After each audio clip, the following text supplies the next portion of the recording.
نحن الناس نعمل كرنا نجا نحايش أجرنا هابين الزاتنا إحنا تحسب يكوننا نحن فهمتنا تحسب يكوننا تسب كرنا الناس اللي كن ولا كرنا كنا نركز كنا ننتج كنا كتر كنا بزوم كم سكاتهم دول الناس يبين ناس عندنا ناس عنوسك ما شاء الله سلاين عوسنا هم بعد سلاين عوسنا سبنا حواسنا حبينا ناسنا حواسنا أكبر من الناس ما بقوم يجي هذا نبنا أتعوش ده بنا تمنا حبينا أطلع كاسلاتنا أمشينا حقنا نحن إذا بعد ما حبينا الغرنا ده أبدا ما في حد بيروح يتكلم عن مسألة كذا أجيب أمينا وقدرنا حكينا لا يزال بس تقدرون كذا تزمن إذا كان ما يفوت أنت إذا أبغى أتحدث مساعدة أترى خلص تبغى that's why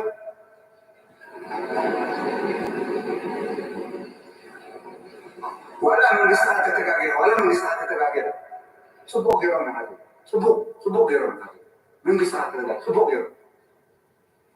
أتذكر إذا أنت إذا عم ترين هذا الموضوع ده يقبل إذا كذا يقبل إذا عم تنوي بس ناك أو كذا هتقول كذا كأول كذا أنا بقول لك سبوق له هم أسرائيل رحيل سويتش وزال هذا كم مساحة تغلق تنوي من كيدو أسرع كم إذا أيضا مساحة النمسح رحيل تعيش هاي هم أسرائيل لازم نحبهم أي هذا أساس قاتل مسحكات والنحن لازم نرى على سويت كنفاسنا وتعاتنا حراي تخلطلت مدبنا مدبدك أحد ربي كملكم وعلكم كملكم أمسكم كم توتروا سلامكم تقولون تطراتري في اللتن تمنتاي سلام تزرق سلام قعدت تفتروا بهريو أو العالم تزخبر السلام تخبر واقعنا السلام تخفل انطلقوا حسبنا سبيت أيوه سلازي أقول لكم معكم تكاتلوا مدبنا مدبدك أحد ربي دقيمة سلام كميك أرنيكم وبلكم بعرنا لو مشيت مدبنا مدبدك أحد ربي كم ذا أرستي أو سيدو لهم بمسلمين زسرح بوليتيكا جزء زحالة فاشيني جي إذا أرست زين من تايوس إيو من البعض ما يلوم مشت قلة زور من البلكات رخبر لندي من البعض تحسب ناس لبامي قل هذا العشوق يهلو حق خي مسلو بخور سبك يهلو حق خي مسلو زعجي كل جزء نقل عجيك تغمنا إلنا نلوم مشت قلة حسر قبل إيه لكم مسجد له هم تعال أرست يكون قل نمزها آخر ذا أكل مالك تقدم حجي وكديك زي تزاربنا لينا حدا ساتنا إلو أخنا ويانا أب لامبادوزا عمت دنقد قصة نقدات انتايو كمي جيري فاكيشن غير كمي جيري خانتي تول أخونا يا أبو حقوتاتي يا أبوتاتي يا أبو كبري وعلويلو كبا أمريكا دمس أحد ساتنا إلنا ويانا لنا مالتي من يوم صوت فلت وصل زخونكم عمت يقد نقد أبناي لامبادوزا حجي اتناقونو خيدو انتايو كل جزيه ناقو خيدنا سدرا بيت طفقنا انتليم كنت ذكر اب غزانا خوينا شمعهم ولا عزي كاب اهلنا استورسه كاب تاريخنا استورسه نقولو ارتراوي زغباي مخنياتو اب ارترا موت كوري ريسا خوري زخونه عالم ابزلا تو تكبر كلا ريسا اب ارترا غنكم ايكونن كابوتاتنا زورسنا بحقوتاتنا ريساناتنا مليونات دولارات كفيلنا هنا عم نعرف نعدبو نمرسو ازي كل جزء ابزي دياس ورا منالبات نسجر كلنا نفس وقف ارتراوي زي موتو لبوتا يلن سهرا ميتنا بحر ميتنا اب إثيوبيا ميتنا بحافظيو خب غزاها بزوص خاص كل جزء موتالو زها كل جزء انتاي بولقات غورو تبقسوي أنا كابز اللغو زحيش بوتان خركي بالكان حركين كا زحيش جزقات مكاح ما سخان عدل كان ترايدوس أنا حدا أكل كاو أم يسخون كاو مخوان أكلاتيهم سلزي من البعض زي ناي سدات كل جزء دوم صوت أنكسر لزخان مالتي سدات كل جزء يختبر قس كلها أديها دولة كاويس هذا حسب كان يكون زقات مكاي سلزي أب كل بوتاتات كم زموتو حواتنا نفلتنا زنا إلى بودزا جن فليس جورن تايو مشاكل بوليتيكاي نمنتاي مشاكل بوليتيكاي لعجي أبت جزيتي كل تشعل عصرت سلستني زي سلستني تنسوسان شعتن ويتم زبهات اللو رئيساتات قال من البعض تجزيت تكاتاتل نيركم دحركمكم حدثت أباق سواء مسلاتي بهلاي كابروما نس أمباسينا تراخيبهم نتيريسا نابسكرهم كوسدو كله أركبنا إلو مركبو أدالي من قستيرترا بأمباسادر زمد تخله أبت جزيت تتأباق سواء مسلات زبيل نبرا حده سموت فلتو يخم زي قدس جن أبير ريف تسمي قلوكم رئيساتات انتهي بنايو ناس دروقهم حمسة شح عدا خفولكم الوم يوم يهتمي زيادة حكي نفس وقت إرتراوها خوحت أدلوه انت دليهم نايتي علتن أمت مردنا Voice of America خيدكم سيرش غيركم كترغبوت غليهم مخنياتو Voice of America قال متأيق زغورت لنا أمباسادر زمت تغلي بدحري نتنا تطواق سبعو مسلات يدول كأ انترفيو تغيرلو ازوم ريساتات زيقوم عين هوكم لنا أتول إيطاليا نمنتاي تطواق سبعو مسلات إرتراوي كمزن نبل سلزلو نحنا ينهمنينا آيات نصر سلمنتاي لأخو مخوينو تولو تقوليهم إذي بمسلين تسرح بريسات تسرح شقتي أما وطاء أتحالا أنا يتمركب كالو حطوي نزلي كالت سبيلن بخميت حلا سلمنتاي سقع عملو تتحل أما أخل عدي نمنتاي تحيل بحرة أبيخ يبنيرو أتتي ناطم رادار أبيخ يبنيرو أتت كاميراتات نابيخ يبنيرو أزي نلبام دسحتو يقولي نعشاقن ولا تزارب كاقن أيقلب اللن حيلات راح يدوي متحل مغنيات من كل اللور بحرين طوينا سحراينا تكنيك قدايت وعدم ساعتوتك اتناتهم حيل بحري اتناتهم رادار كابزي كونن كابزي بياخذ بقس كل خادم كاتاتل سلازي انتاي قبر نيرو صلمات يخطولو صلماتن برهانن كل نوعهم حدا سلازي من الوقت اتي بي رئيساتات ششقت بوليتيكا سلمنتاي انتاي نيرو قد مزاخاخر مليسا خدق ملكم سلزلني حجي إذا دولكم دولكم طفوش لأخنا ويانا ساتنائل انتاي دبلا مسلكم نزعلت زي أخابتنا تقالاتي تكنتي سلستسي كل جزء قطعو زقلت الله هزبي إرتراح تكون نيروه لا تنميز قطعو زقلت الله نمنتاي خاطب قطع بلسان حريان حواتكا خبيلكاس نام انتاي تقطع مالتي جيت قطع انتايا نمنجستي إرترا خال بزت بقيسكا እንደገና ንስኻ እንታይ ክትገብር ኣለካ ናዕበ ክትፈጥር ኣለካ ሃያታናቶም ታጨርሖናቶም ማለት እዩ ናዕበ ክትፈጥር ኣለካ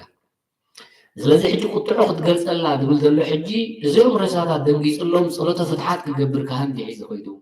ጸሎተ ፍትሓት ክገብር ሽኽ ዲሒዙ ኸይዱ ወይ ጸሎተ ፍትሓት ኣብ ቤተክርስትያን ዲገይሩሎም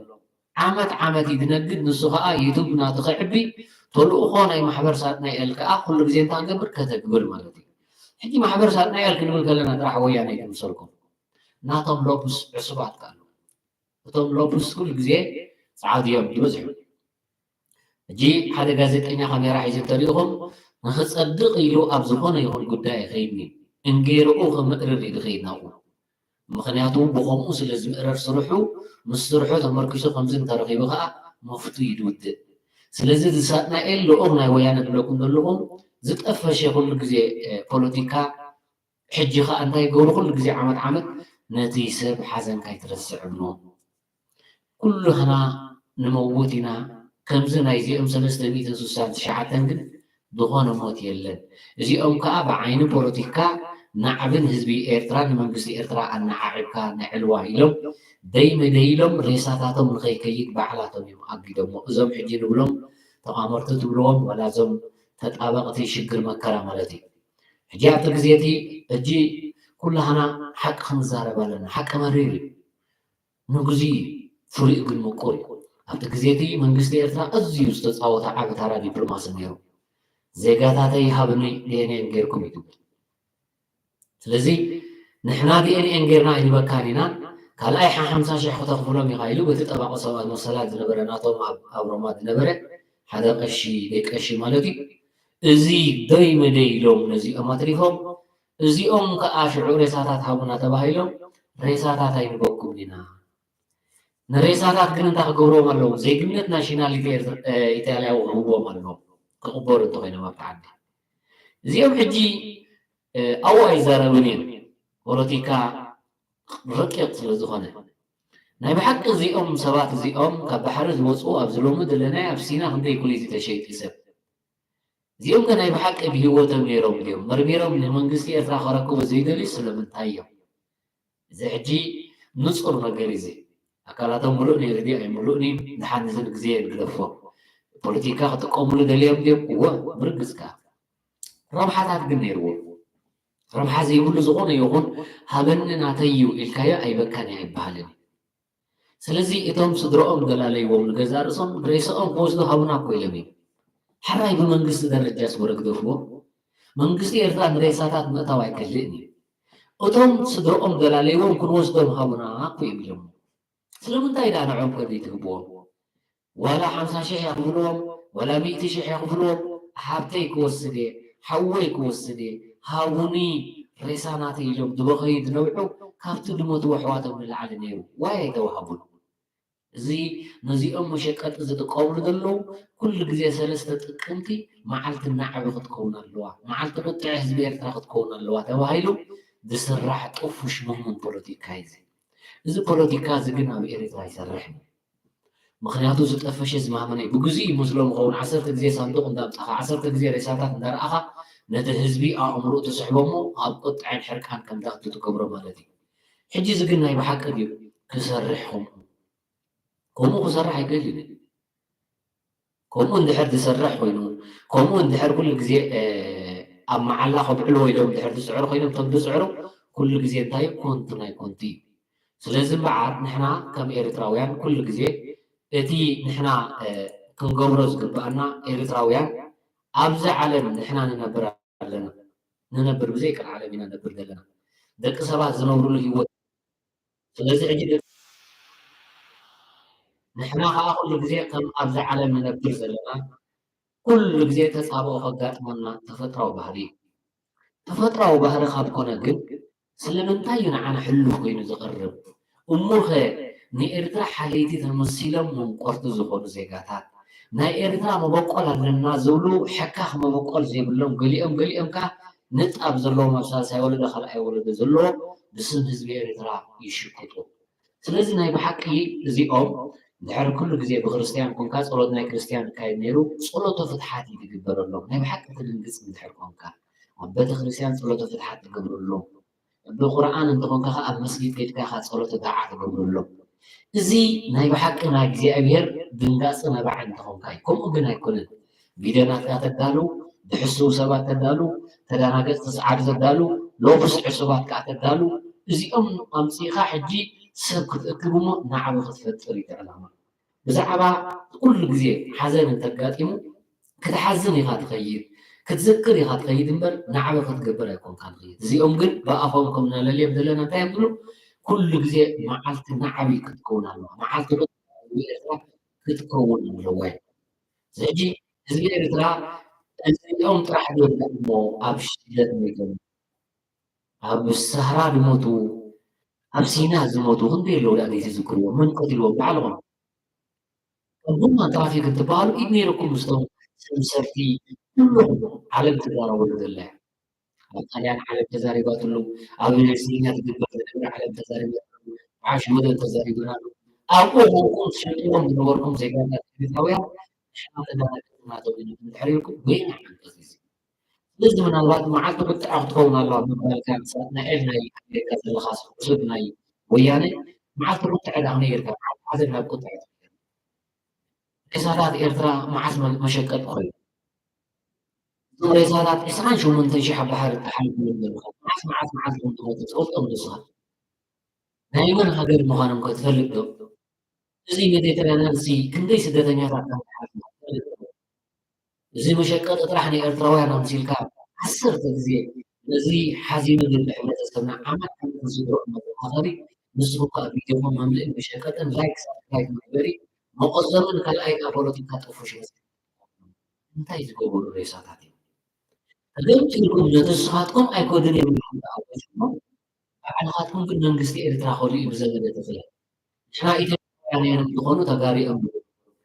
ተጋሩ ዝኾኑ ዝብል ቃል እንተላተካስክ ከምኡ ትብል ሰብ ብፍላይ ሓደ ጎደኑ ተመሸጡ ዘይፍለጥ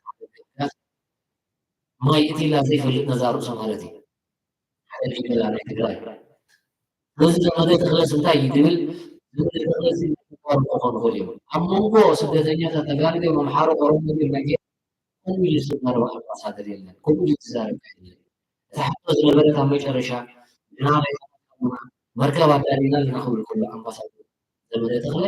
እቲ ናትኩም ተጠባቆ ዝመሰል ዝነበረ ዘይካ ህንዲ እንታይ ኢሉ 50,000 ከፍልዎም እዮም ኣይንህቦም ኢና እዩ ነዚ ዶ ዝበሃል ግን ንሕና ሞ ዘይንቆሮ እንታይ ፀገም ኣሎ ሬሳታትና ኣብዚ ክንቀብሩ ኮይና ናሽናሊቲ ክንቦም ህይወት ዝበሎ ናሽናሊቲ ዘይረኸበስ ምስ ሞታ ንምንታይ እዮም ዞም ሬሳ እዚኦም ተደልዮም ምክንያቱ ሬሳ ኣብ ሊብያ እንታይ ንፈልጥ ኢና ኣብ ሰሓራ እንታይ ተሸጡ ንፈልጥ ኢና ኣብ ሲና እንታይ ተሸጡ ሬሳ ዝንፈልጦ ነገር የለን ኣብ ዝደለናዮ ዘመነ ስለዚ ንስኻትኩም ከምኡ ስለ ዝበለኩም ተዘናገፅቲ ሓዝኒ ንሪኦም ዝመርሑ ኣለዉ መልሓሰባት ዝበሃሉ እቶም ዕፁባት ናትኩም እግሮም ነጊኦም ገይሮም ዘኪሮም ኣይፈልጥን እዩ ፃዕዳ ቡኡ ምስ ሞተ ሽዕንሽዕ እንዳባሪኹ ናይ ሓዘን የለን ትበሃል ቅደም ጠፊ ባዕልኩም ዝሓሰብኩሞም ዜጋታት ኣምፂኹም ገሊኦም ናይ ባካንሳ ገለ ኣምፂኹም ንስኻትኩም ድቤ ኣብሎ ክትብሉ ትኽእሉ በዚ ግን ኩሉ ሽግር ይከውን ኣቦ ሞይቱ ፃዕዳ ይነብዕን ቅደም ምክንያቱ ባህሉ ጠፊ ኣብታ ቤተክርስትያን ከይድካ ርእሱ ፃዕዳ ወይ ናብ ዝርጋዕ ትረኽቡ ገምጢሎም ንዓይ ሓዚኖም ለየ ብለን ከለካ ቤት ናይ ዝሓዝኑ የለዉ ማለት ግን ኣይኮንኩን ዓኸሚት ግን ኩሎም ባህሎም ዝጠፍአ ኣብ ሓዘን የለን ስለዚ መዓልቲ ዳንኬራ ክኸውን ነይርዋ መዓልቲ ትዕወት ክኸውን ነይራ ትብለና ሓልሞና ይጠፍኡ وحالت مسيركم من قرتي نحن نقوم كل شيء للدنيا احنا دوما بصدر بيتنا هذا كسور دوما موتان كان نحس بقصرهم مش نقول لهم ونصل حتى انسان ادبارات مثل كريستيان ابو ابو ما صلاه الحمد واحد يفكر في صدنا الا ويعني صدنا الا لهم على خطر عشبات عمت كلهم عمت زي بعض الشغل باقي شيء عمل أو تروح صغير كذا هذه هي القوية قال لهم حق حوي من حق خاف صعود نعم صلوا تفتحات قبل حق خابلوا نفس الوقت تفتحات نقول لهم زي مسألة تفتحات بيكون عمل لنا أستاذ 205 صفحات صغيرة زي لا غير نزل وصل خلاص هي خير ስለምንታይ እዚ ምስ ተሚት እንስሳት ኣኸም ይገርም ሕዝብ ኣብሎ እቶም ልቢ ዘለኩም ግሎም ጎፅሎም ከይመስሉ ሓቂ ሃገራዊ መንነት ኤርትራዊ መንነት እንተለዎም 50,000 ዝበዝሑ ወላሲ 3,900 150,000 ነቲ እሱ ዝዛረቡ ዘሎ ሃገራዊ መንነት ከግምት ሓንቲ መዓልቲ ሓዝሎም ናትና መዓልቲ ሓዘን ኣይኮነን ከየብሎም መዓልቲ ዝኽሪ ሰማዕታት ኣይኮነን ከየብሎም ናይ መንደይ እዚኦም سلسلة سوسان دول دلو سلسلة سوسان دول يتراوي الولاء أنت تقول لي ربنا يقول لي دائما قبول زين نعم كحزن الله بتم بلتو هذا رمنا نقول لا تقولوا والكاو بزي من اللي بتم نسخفر سما سلسلة إنسان شعبا دنيس أنت زي كل جزء تايم بنوس صرحوا حبرة سنة ليتن إذا دون هذا يتقولون غريب هذا خواجة عمد مشي تخيل مزدك عايز خميرة عايز كذا زنبع دورة مزدك نسخة من نتاج تقول لا نتعامل عمل عمل نتاج خير ذلك لو يسمى خير من أن يرتكب شيء هذا لا بقول لهم بتمهم دولة كذا استمع سمع كيف كلام ذلك إذا دين لا يرتاح كل حد يسقطه أنا من البعض نتوجه عايز حد رسالاتنا قد مشكلة إذ ربحون زي ربحون فاشل وقاطع مصلو قلي أمكا تطبق مصلو قنايت إحنا سلسة تبيت نسوسان ترى كنا كفيل نبح أغلافات بحر كفي أمي أغلافات الصحراء تبي كفيل ዓላኻት ኣብ ሲና ተሸይጦም ይኽእሉ እዮም። ዓላኻት ኣብ ኢትዮጵያ ህይወት ዘይብሎም ኣብ ጉድጓድ እዚኦም ሓንቲ መዓልቲ ዘኪሮም ብዓለም በደው ኢሎም እዚኣቶም መሊሶም ኢሎምካ ንዓና ፃድቃ ብኻርያት ፃድቅ ክትመስል ዝባብዑ ተኣሲሮም ስለዚ ህዝቢ ኤርትራ ክነቕሓሎም ዝግባእ ዓመት ሓዘንኩም ኣይትረስዑ እዚ ዝግበር ዘሎ ኩሉ ግዜ ክነቕሓሎም ኣዝና ከዓ ክንውደበሎም ዝግባእና ስለዚ ኤርትራዊ ኣብ ሰሃራ ኣይሞተን ስለምንታይ ጸሎተ ፍትሓት ኤርትራዊ ፍሉይቲ ኣይተሸጠን ዲኣ ኣብ ስለምንታይ ጸሎተ ፍትሓት ይገብሩሎም ዛና ወይ ከይድኩም ዘይትነግሩ መዓልቶም ትፈልጡ ስለምንታይ ኣብ ሰሃራ ቅድሚ ክንደይ መራኸብቲ ሞታት እዚ መሸቀጥ ንዓኻ ክጥዕመካ ቫኬሽን ከይድካ ሓደ ዓረብ ዝዛረብ ሰብ ጌርካ ሓደ ከዓ ምስ ዓድሮ ወይ መኖስምያ ዝነብር ሰብ ኣዳሊኻ ዓመት ዓመት ጸሎት ዘግበራ እዩ እዚ ምሁሙን ፖለቲካ ንዓና ኤርትራውያን ኣይኮነን እዚኦም ወዲ ከምዚኦም ከዓ ርእስና ልዕካና ስለዚ ፃዓዱ ኣብኡ ድሕር ዲኻ ካሜራምያን ዝሓዘ ጋዜጠኛ ተዲኻ ስርሑ እዩ ክበልዕ እዩ ናብ ኩናት ይደርፎ ናብ ዝሓዘን ኣብዚ ወልሓደ ዝፀብኦ ሌለ ናብ ኩናት ድንግፅ ኢሉ ዝፀብቕ እዩ እንታይ ዳ ገበር ረብሑ መዝእ መሲሱ ካብቲ ሓደ ቃል ወሲዱ ካብቲ ሓደ ስእሊ ወሲዱ ኣብዛ ነቢሩ ዝነብር ሓደ ናይ ሶሻል ሚድያ ሰርሒ ነዚ ፃዓዱ ተኣኪቦም ከምዚኦም ደይኮንኩም ንሕና ከዓ ግባኣኩም ህዝብና ኣበይኻ ደቂስካ ዘለኻ ህዝብና ለቢኒ ኣይሓዘነን ማለት ግን ኣይኮነን ኣይጓህየን ማለት ግን ኣይኮነን እዚ ፖለቲካ ምሁሙን ፖለቲካ ናትኩም ይኣክል ስለዚ መዓልቲ ቁጥዕ ዒልካ ግን ኣይትስመየን መዓልቲ ኮይንካ ጸሎተ ፍትሓት ኣብ ቤተክርስትያንን ኣብ መስጊድ ዱዓ ክንገብረሎም ከዓ ምስ ዝኾነ ስድራ ቤት መዓልቲ ቁጥዕ ግን ኣይኮነን ህዝቢ ኤርትራ ኣይቁጣዕን ህዝቡ ጎይቶም ኣይቁጣዕን ሓዘንን ቁጣዕን በበይኑ ሓዘንን ፖለቲካን በበይኑ ስለዚ ኣብ ቆርቆ ትነጥፎ ዘለኹም ኣብ ሕጂ እንጥባቕ ክትብሉ ዘለኹም ህዝቢ ተተሪፍካ እንተለኻ ተቕልበሎም ብኸምዚ ናይ ግለፅኒ እንታይ ግን ከስመረላ ግዜ ኣብዚ ኣለኹም ከምዚ ፃዕዳ ነብሎም ብሓጉን ደንጊፅን ነቢዕ ኢሉ ኣብ ዝኾነ ፃዕዳ ክመውት ሓብቲ ሞይታ ሞይታ ኣብቲ ናቶም ቤተክርስትያን ዳርላ ተኸይኑ ሓከሚ በዓል ዝበሃል ከም ሓዘን ዝበሃል ዓመት ዓመት ኣይዝክረሉ መሰሩ ኣይዝክረሉ እታ መቃብር ከይዱ ፊ እታ ናይ ፃዕዳ ሓዘን ብገለ መለ ይግን እዚ ስቕልካ ዘይኮን ነገር ሙስሊምነት ይነርሓል ኣብ ኣቦኦምን ኣዲኦም እንደይነብሩ ኣብ ስደተኛታት ሓዘን ኣለኻ እዚ ሓደ ትምሁሙን ነፋሽ ናይ ማለሊት ንበሎ ወይ ከዓ ናይ ማሕበረ ለማነት ካልእ እቶም ሬሳታት መሊኦም ዝበልኩም ባዕልኹም ሬሳ ከምዚ ንጭለኒ ቮይስ ኦፍ ኣሜሪካ ዝተኻየደ ኢንተርቪው ናትኩም ዝገበሩ እስኹም ከ ኢኹም ተማዝ ዘለኹም ትብሉ ሬሳታት ኤርትራ ናብ ኣዴታቶም ከይድ ገብጢልኩም ከሊእዎም ኢልኩም ከዓ ትኸሱ ሓቂ ናትኩም ይሓዝ ጭብጢ ኢኻ ዝዛረበ ስኑት ኣብ ቮይስ ኦፍ ባዕልኹም ነዞም ሬሳ እዚኦም ከም ዘይከዱ ይገርሙ ሕጂ ካልኣይ ግን እንታይ ይበሃል ኣሎ ሕጂ እውን ካልኦት መትብለሙ ዲኤንኤ ክትገብር ኣፍቂዳ ስለዘላ ጣልያን ሕጂ ኣብ ሓደ ጋሃሲ ከይትደውል ከለዉ መፂኹም ዲኤንኤ ስለምንታይ እንታይ ይደሊ ዲኤንኤ ንምግባር ሕጂ ድሕሪ ክንደይ ዓመት ዲኤንኤ ክግበር ቀደም ኣይንገብር ዝብሉ ሕጂ ስለምንታይ ሕጂ ክንፈልጦ ዘለና ንዝገዛ ርእሱ ውዲት ይብሉ ምስ ሬሳ ውዲት ይገሉ ዝኸውን ሕጂ how they call it ዘመን ሕጂ ምኸውን ወይ ጌርካ ገንዘብ ትክክል ከምቲ ናይ ኮቪድ ዲኤንኤ ክንገብር ክንዚ ክኽእል ኢኻ ክትበሃል ዲኤንኤ ክትገብር ተለቢካ ዘይኮንካስ ዘላለኻዮ ሬሳ ድኾኑኻስ ዲኤንኤ ጌርካ እንታይ ይኾነ ስለምንታይ ዲኤንኤ ይብሉ ዲኤንኤ ጌርካ ክትወሃብ ኢኻ ሬሳ ትኸውን ነቲ ዲኤንኤ ዝገበረ ሰብ ምሁሙን ጥፉሽ ፖለቲካ ሒዝኩም ነዚ ህዝቢ እዚ ሰብኩም ዓሰርተ ግዜ ምን ኣይትበሉ ደቁኹም ዕብዩ ደቁኹም ኣኽብሩ ካብዚ ናይ ርስሓት ሰይጣን ዝኾነ ሓንጎልካ ውፅኡ ሰይጣናዊ ሓሳባት ካብ ሓንጎል ጎሓፉ ሰይጣናዊ ሓሳባት ኣብ ኤርትራ ዋይታ ይብሉ እና ልዕሊ ሰብ ኢና ንሬሳ ዝገበሩ ሬሳና ብገንዘብ ዶላራት ተፃዒኑ ይኽእል ኮይና ብዝኾነ ኣለዎ ቆልዓ ንሶም ኣይትፈልጥዎን ኢኹም ኣቦኹም ሞይታ ኣዴኹም ሞይቱ ኣይተቐብርዎን ከማ ይብሉን ዝኾነ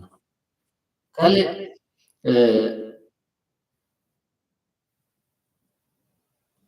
ኤሪትሪስ እንታይ ኢላ ካብ ኣፍሪቃ ዝመፁ ስደተኛታት ኢላ እንታይ ዳ ክትፈልጥ ኣብ ኤምባሲ ፓስፖርት ሒዞም ገይሩ ኮይኖም ዜጋታት ኤርትራ ምዃኖም ዘይምዃኖም ብምንታይ እያ ዜና ኤሪትሪ ክተፅንዕ ዜጋታት ዋላ ዜጋታት ኣፍሪቃ ትብል ኣፍሪቃውያን ኣይኮንካን ኤርትራውያን ክትብል እንተኮይና እኮ ብጭብጢ ክተፅንዖም ኤርትራውያን ምዃኖም ዘይምዃኖም ግን ብሕጋዊ ፓስፖርት ሰዲድካ እዮም ብኤምባሲ ኤርትራ ኤግዚት ኢሎም ድዮም ኮይና ከሪሞም ኮይኖም እዚ ትብልዎ መጀመርያ እዚ ዘይጠቅም ፖለቲካ ስደተኛታት ኣፍሪቃን ፅዕና ዝነበረ ወስኻ ሓደ ኣካል ናይ ኣፍሪቃ ኢኻ ኣብኡ ነርካ ዲኻ ኣይነበርካን ክንደይ ቁፅሩ ኣለዎ ግን ስደተኛታት ናይ ኣፍሪቃ እምበር ሕጋውያን ኣፍሪቃ መሆን ኣይኮነ ኣነ ሕጋዊ ነበርኩ ንስኻ ሕጋዊ ነበርካ እንተ ሓደ ሕጋዊ ስደተኛታት ስለዚ ብባሕሪ ዝመፁ ስደተኛታት ኣፍሪቃ ኣብቲ ማእኸል ግን ኤርትራዊ ክህሉ እዎ ግድን ኩሎም ኤርትራውያን ኢልካ ንፖለቲካ ተልካ ግን እዚ ይስምዓካ እዩ ዓሻ ምናልባት ንግዚኡ ሕውሕል እዩ ሃይማኖት ተመርኮሶ ፖለቲካ ተመርኮሶ ክንደይ ንሪዕኹም ብሪኹም ግን ሓሰብ ስለዚ እቲ ትገብርዎ ዘለኹም ግዜ እንታይ እዩ ሙስሊምነት ዝስራሕ ፖለቲካ ጠፈሸ እዩ ፉሽ ጠፊሽ ኢኻ እዩ ብፍላይ ግን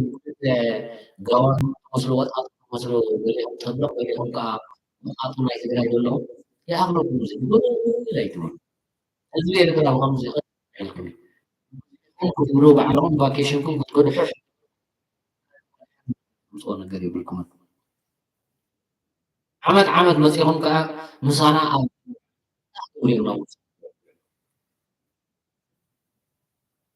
እንታ ገብሪኦም ናብኡ ክኸዱ ምሳኹም ዘለዎ ከያ ከመር ኩሉ ግዜ መቃብር ኣይትኸይድ ኢኻ ኣበይ ከም ተቐብሩ ከማን ኣይፈለጥኩም ኣበይ መቃብር ኣቦይ ዘይፈልጥ ኣበይ ክኸይድ ኣብ መቃብር ሓወይ ኣበይ ከም ዘሎ ዘይፈልጥ ላም ኸዱዛ ኣብዚ ተቐቢሩ ኣሎ ኢሎምኒ ከም ታሪክ ዝሕዞ ኣብ ገዛይ ግን ናተይ ዝገብርሉ ፀሎተ ፍትሓት ኣለኒ ፀሎተ ዳዓ ኣለኒ ሽምዓ ዝውላዓላ ዓመት ዓመት እዚ ትብል ዓሰርተ ግዜ ናብኡ ከይድካ ንግደት ኣይኮነን ኣብኡ ከይድካ ማኒፌስቶ ክትግብርኖ ሰላማዊ ሰልፊ ክትግበሮም ኣይኮነን ፀሎተ ፍትሓት ግን ኣድልዮም መንግስቲ ሰማይ ከዋርሱ ሕጂ ነዚ ትብሎ ዘለኹም ዓመት ዓመት መፂኹም ትገድሉ ፃዕሪ ንስኹም ከመን ዘይተኣከብኩም እዚ ዝበሃል ፖለቲካ ሰበይ ናይ ዓለም ተራይ ስለዚ ኩሉ ግዜ ነቲ ህዝቢ ኤርትራ ሰላም እንተይልኩሞ ንዓኹም ካን ሰላም ክትረኽቡ ህዝቢ ክስዕር እየ ነዚ ህዝቢ ክብትኖ እየ ነዚ ህዝቢ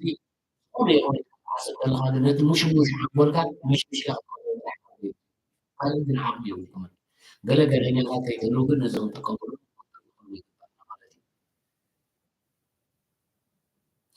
ኣብቲ መጀመርያ ዲኤንኤን ብክብረት ተሓፊዞም ብክብረት ይኩነስ ንዕ መፂኹም ዲኤንኤን ግበሩ ብክብረት ተሓፊዞም እዮም ገሊኦም መንግስቲ ከቦ ኣበጊሱ ኣምባሳደር ብረት ዝተቃልሐ ንስኻትኩም ኣብቲ ግዜ ተገድን እዮም ሓሓምባሽ ዘለዉ ዜጋታት ከዓ ዲኤንኤን ጌርኩም ሃቡና እዚኦም ግን ኣይንህበኩም ተባሂሎም ከዓ ኣብኡ ተቐቢሮም ድዮም ንዕኦም ተጠቒሞምሎም እዚ ሰው ኢልኩም ሰብ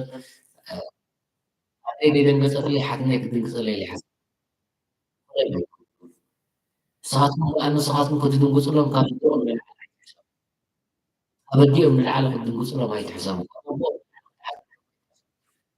ኮለል ኣይትበሉ ጣልያን ዝድንግፀልኩም ኢዳ ሽዑም ቢርና ማለት እዩ ብሂወት ከለካ ዘይደንገፀልካ ዲኻ ምስ ሞትካ ክደንግፅ ካልእ ታራታት ናይ ትግራይ ሬሳታት ይበላ ናይ ትግራይ ትብል ኣምባሳደር ኣይዛረብን እና ዲኤንኤን ጌርኩም እወ ካልእ ኣምባሳደር ዘመተ ተኽእለ ፍተዋት ረኣያኻ ተሓቅኸም እዩ ትወስድ ድሕርኩምካ ዝኾነ ሬሳ መራኸብ ስዒንካ ኣብዚ ሓደ ክፍለ ዘመን ናትካ ሬሳታት ጌርካ ኢኻ ትወስድ ሕጂ ካ ተገቢዱ ትብሎም መሽኩም ሰብ ኮለል ኣይብል ኩሉ ግዜ ጥቅምቲ 3 መዓልቲ ንዓበት ክኸውን ኣለዋ ልክዕ መዓልቲ ሓዘን ንዓበይ ገይሩ ናሓዝን ብጣዕሚ ዝበሃል ግን ንዓኻ ንስድራኻን ጥራሕ ኣግበሮ ማለት እዩ ዝኾነ ጋዜጠኛ ታራ ሰብ ሽሙ ይነብሩ ዘይ ፃዕዳ ይኹን ወላ ሲቪል ፃዕዳ ይኹን ወላ ፀሊም ዋጌሽን ክገብሩ ከም ሓዘን ክገብሩ ህዝቢ ወይ ሓዘን እንዳባራት ትህል ዝወፀኹም እንዳባራት ክሰኽሮ ጨይ ክትብሉ ተሓ ታትገብር መፅኻ ታትገብር መፅኻ ኮይኑ ታዲያ ምን ምብለኩም ኳ ኣረብ እንደገበርኩም ንዓኹም ተዘይገበርኩም ከዓ እንታይ ንብሎ ንሕና ኩሉ ግዜ ሙስሊምነት ብሙስሊም ስራሕ ፖለቲካ ባይታ ይብሎ ኩለን ዓለማት ባንዴራ ኤውሮፓ ጣልያን ፍርቂ ገይረን ውዒ ኤርትራ ግን መንግስቲ ኤርትራ ግን ኣብዩ ናይ ነይቲ ሃገር እያ ፍርቂ ገይራ ጥልካ ውዒ ጣልያን ወይታ ዘለኻዮ ዓዲ ፍርቂ ገይራ ከም ሰብ ኣይቆፅሩኻን ከም ሃመማ مش الحاجات البانديرات ናይ ሓደ ኢኻ ትኸውን ኢኻ ሓደ ዕሱር ኢኻ ትኸውን ኢኻ ብገዝኡ ገለ ሓታ ሓዘን ኢል ኣብ ባንዴራ ገይረን ኩለን ኤውሮጳ ንስኻ ዝትጥቀመሉ ምስለይነት ወጠጦ ናይ ዓድዋ ነቲኻ ናብኻ ተሓሞ ከሎ ዝፈቱ ቶም ህዝብና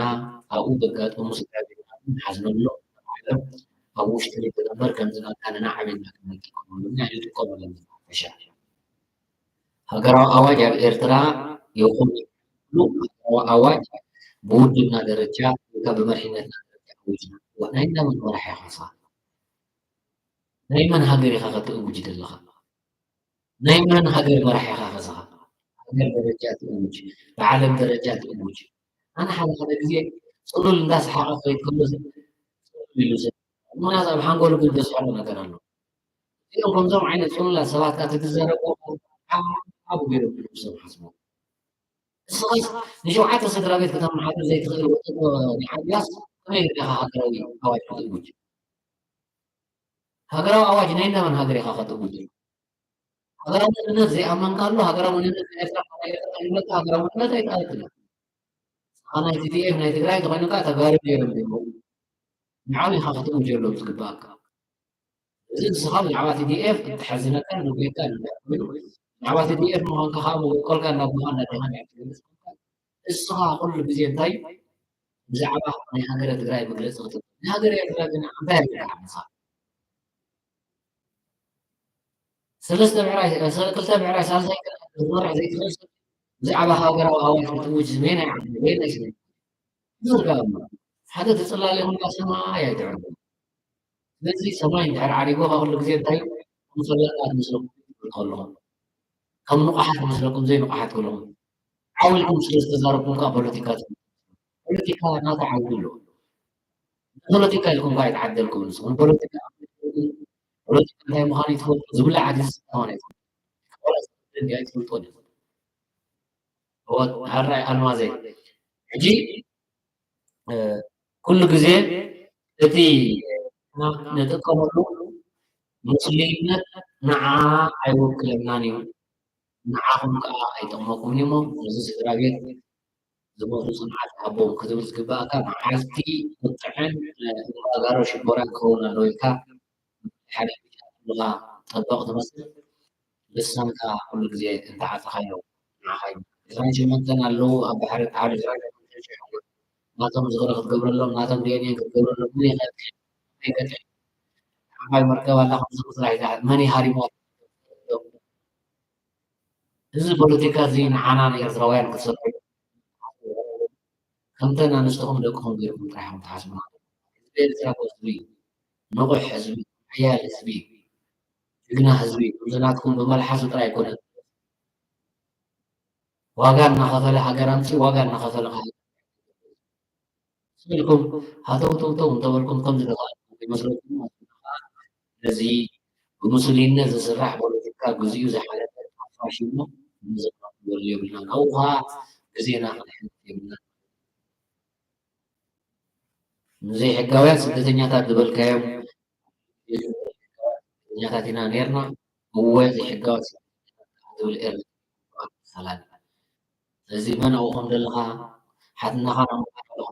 ምን ንኽነግረን ታንኪ ሩፍቴ ሕጂ እዚ ከምኡ እዩ ምናልባት ኩሉ ግዜ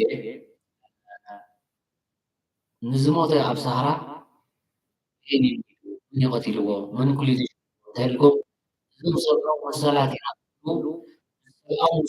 روبس كعصبات كوي واحد نقول إيرترا متولد حرانا ما بقول نايت جراي زي لو إيرترا زي كل أخذ دفع حد ما عاد لك يسفل زي إن حركم مو هينو كل زي ما آخر يقبلنا وحدنا قلنا برسم حد كل زي خان زي تقدر تحاول تكون على لطم حد بعد نحن كل جزء أبزنا إلى فوتو لينة نايزهم بسم هاجر بش أما نبي نقول عندي أم ميتاس حنت مع هذا نتبع حمشت ميك راودم عريبهم حتى مع تذكرهم سبحان شو حاجة سم ديم ده سم ديم ده لقديم نحن تدي إفنا نحرت بدهم كاكو سراويت تدي نايت جراي سراويت كوي نايت جراي سراويت خلاص ما تعرف كيف كانوا قالوا مستقر تحجزهم الله ንስድራኹም ዘይኮንኩም ንስድራ ኤርትራ ከም ይገርኩም ትኩ ሰማይ ጌርኩም ውሰዱ ጌጋ አንቁረኦብን ሓርማዝን ጌርኩም ውሰዱ ህዝቢ ኤርትራ አንቁረኦ እንታይ ክትገብር ምሆን ሓርማዝ እንታይ ትገብር ክንደይ ዓመት ለፍሊፍኩም ሰሚዕናኩም ክንደይ ዓመት ካብ ካልቶ ጋዜጠኛ እግርግረኹም ዘይኮኑ እግርግርና ጎይኹም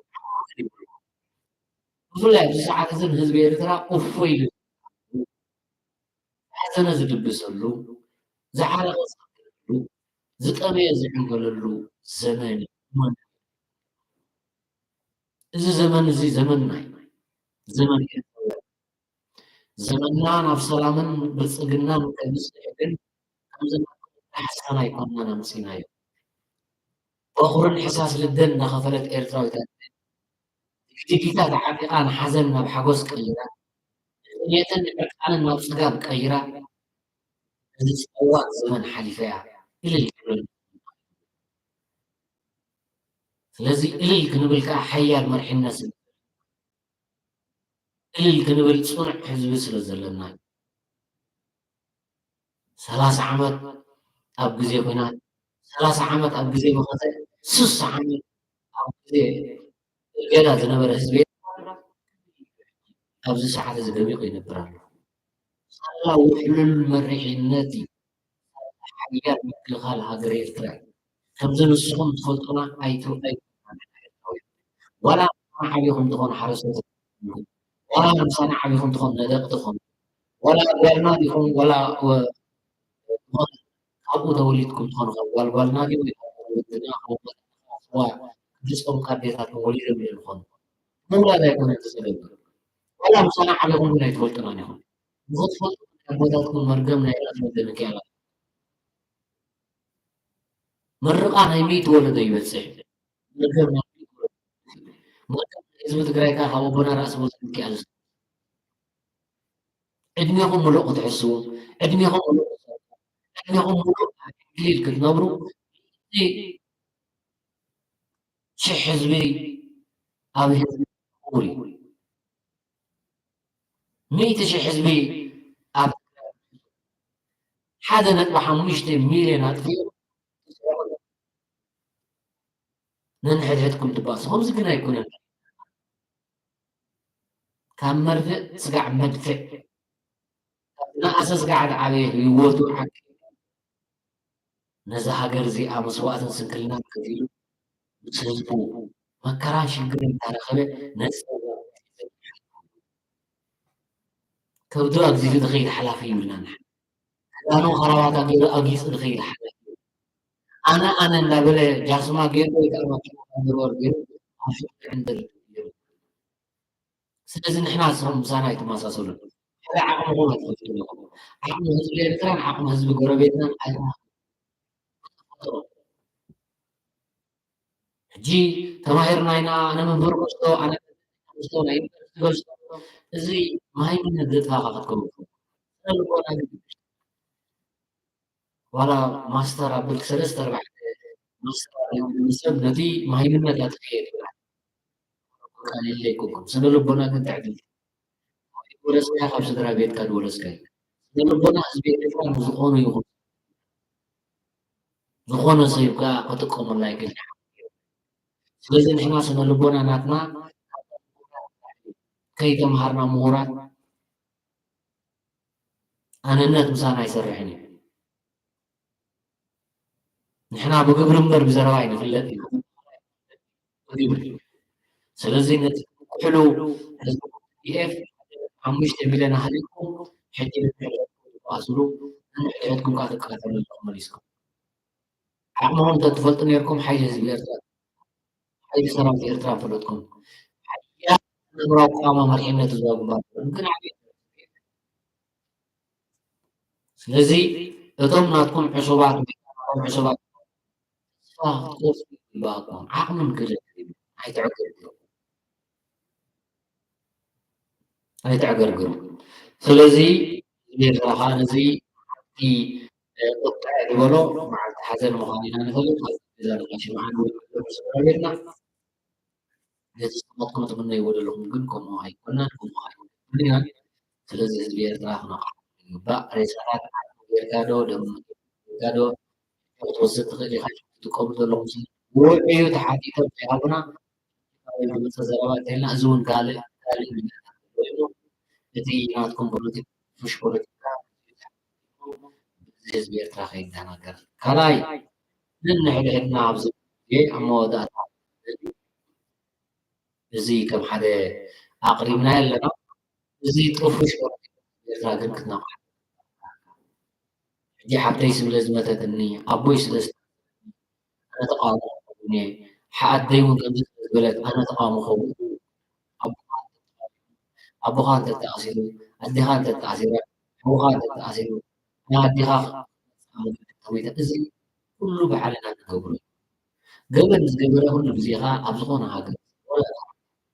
ኣበይ እቶም መቃልስቶም ትብልዎም ሕጂ በዓል ብርጌድ በዓል ብላሽ ትብልዎም ኣበይ ኣብ ሰብ ስለምንታይ ተኣሲሮም ዓዲ ዲሞክራሲ ዓዲ ዲሞክራሲ ኢልካ ሓዊ እንዳቃፀልካ ይክእል ሰው ኢልካ እንዳፀረፍካ ይክእል ዓዲ ዲሞክራሲ ኢልካ እምኒ እንዳደረበካ ባዕሉ ይኩን ኣቲኻ ነብረው ስለዚ ንሕና ኣብ ኤርትራ ዘሎ ዝኾነ ይኹን ረካ ትኽእል እያ ብኸምኡ ግን ተቃውሞ ክትከውን ኣይቲ እዚ ምቋም ኣይኮነን እዚ ኣቦኻ ክወፅእ ኣዴኻ ክትወፅእ ብግዚኡ ስለዚ ኣቦይን ኣደይ ተኣሲሮም ኢልካ ተቃውሞ ምዃን ኣለዎ ወይ ከዓ ኣቦይን ኣደይ ከም ዝግረዶ ተታሒዛ ኣቦይ ሓሙድ ተታሒዝ እዚ ይኹን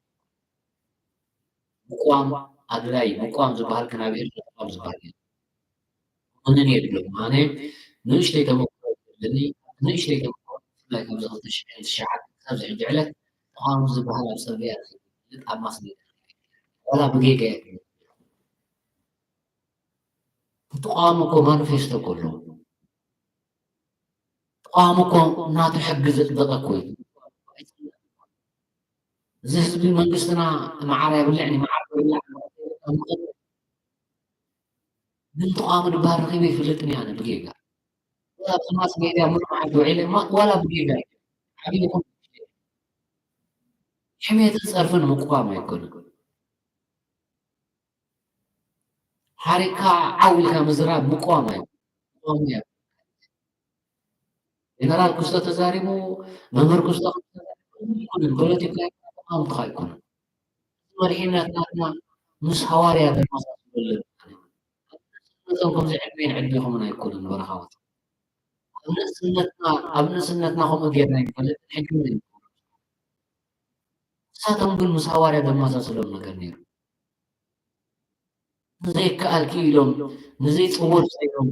ሃገር ኣምፂኦም ሃገር ከቆሙ መንግስቲ ዝቆሙ እኮ እዮም ተጋድሎ ሓርነት ኤርትራ ክቕድሚኦም ኮያ ነይራ ተጋድሎ ሓርነት ኤርትራ ግን ናብ ዘይከውን ክኸይድ ምስ ረኣዩ ኣይከኣልዮም ኣብኡ 7-8 ሰብ ተገሊዮም እዮም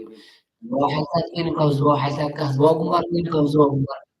መንግስቲ ኤርትራ ስለዚ ማኒፌስቶ ስለ ዝነበሮም ማኒፌስቶ ዘይብሉ ተቃዋሚ ይብለና ኣብዚ ዝፃረፍ ብርጌድ ሓመዱ ብርጌድ ከብዱ ልኡ ኢሉ 30 ሰብ 40 ሰብ ኣኪቡ ሆን ዝሕለፍ ተቃዋሚ ትብሎ ወይ ኣብ ማስ ሜዳ ዝፃረፍ እንድሕር ፀኒሑ ምስ ተቃዋሚ ትብሎ እዚ ተቃዋሚ ይኮንን እዚ ንግዚኡ ጥራይ ባዕሉ ንነብሱ ፅላእ ነብሲ ደሎ ሰብ እዩ ኣብ ጅምሃር ዝሰርሕ ፅላእ ነብሲ ደሎ ሰብ እዩ ሞያ ክንድሕዝ ኣብ ዘይከውን መንእሰይ ይኣቱ 5,000 ዘወጣ ዝመስሉ ዘምፀኦም ነዚ መንእሰይ ኣእምርኡ ስለ ዝፈለጥዎ ሕማውን ሕሕ እንዳሉ ማስ ሜዳ መሸቀጥ እዩ ትገብሩ ሓደ ካብቲ ናይ ትካላት ንግዲ ኣለ እዩ ዩቱብ ቃል ብቓል እንታይ እዩ ናይ ንግዲ ሰብስክራይብ ግበሩለይ ሸር ግበሩለይ ጃኹም ሓግዙ ነፀላ ዘርጊሕኻ ምልቃጥ ማለት እዩ ኩሉ እቲ ይኹን በቲ ይኹን ኣብ ከምኡ እንድሕር ገበርያ ካብ ከምዚ ከዓ ካልእ ወርቃዊ ግዜኻ ተጠቐምና ይመስለኒ ስለዚ እቲ ሙስሊምነት ዝበሃል ኩሉ ግዜ ሙስሊምነት ዝስራሕ ኣብዚ ሰዓት እዚግዚኡ ዘጠፈሸ ወይ ከዓ ውሹል ስነ ሓሳብ እምበዓር ኩሉ ግዜ ነቶም ሞተ ዓመት ሮም እንተኮይና ማት እንተኮይና ዓመት ተፈትሓት ንገበረ ኣለዎ ዓመት ኣብ ገዛና ኻሽ መዓን ወላዕ ኣሎ ዘሪፉ ኣብኡ ከይድካ ዝንገር ንግበር ዋላ እቶም ኣብኡ ዘለዉ ዕሱባት እዮም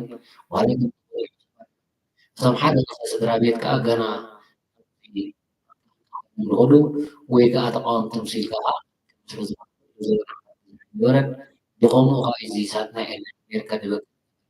እዚኦም ካ ድመፁ ቆልዓ ትበክሪ እያ ቆልዓ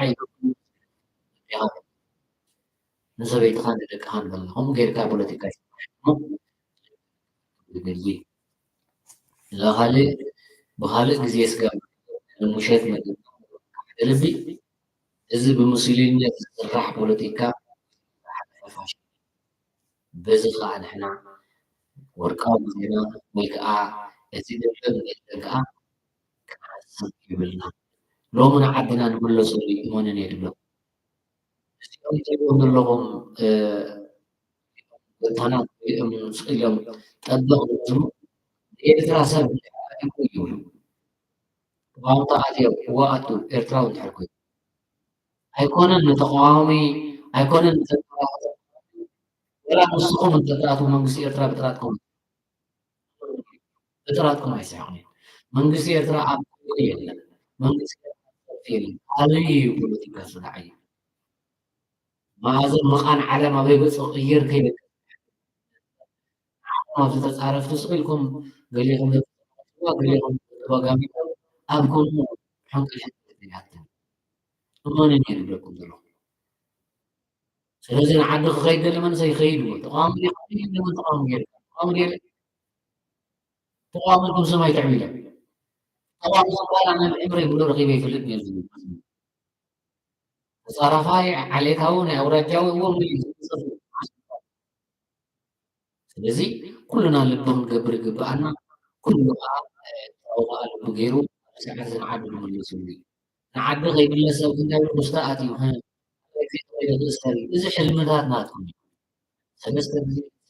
4 ግዜ ክፅለ ተኣስሮ የለን ንስኩም ኣይኮንኩም ንስኹም ዕልኩም ላዕሊ ትገብሮ ብሬች ነፋሪት ብላዕሊ ሒዝ ትብል ናባል ህዝቢ ምሂሩ ብዒሉ ናብ ስድራ ቤትካ ነትለባ ስለዚ ነብስኻ ተዓባቢኻ ብኤርትራ ከም ዝተኾንካ ባህልናትኩም ዘረባ ሙስሊምነት ምሁሙን ምዃኑ ምሁሙን እዩ ዝኾነ ተቃዋሚ ድብል ተቃዋሚ ነብስኻ ዝመስለካ ተለግን ከይትዓደ ንክልክለካ ፍጡር እዩ ናይ ፋይናንስ ፀገም ኣጋጥሞካ ዘይኮንካ ዝሓተኩም ሰብ ከመን እዩ እዚ ዝሓተኩም ሰብ ክሳብ ዘየለኻ ናይ ስድራ ኮሙኒ ካብኡ ሓሊፉ ዝጥፉሽ ፖለቲካ ተገበርካ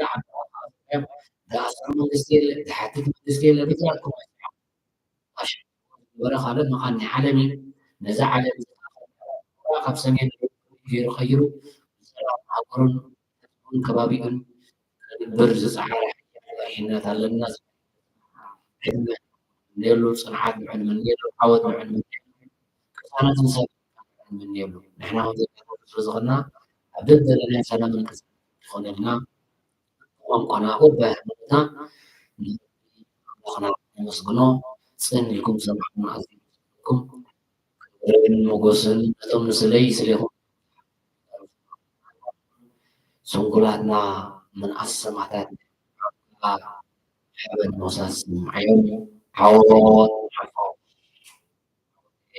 ግርሕብ ገብል ኤርትርያ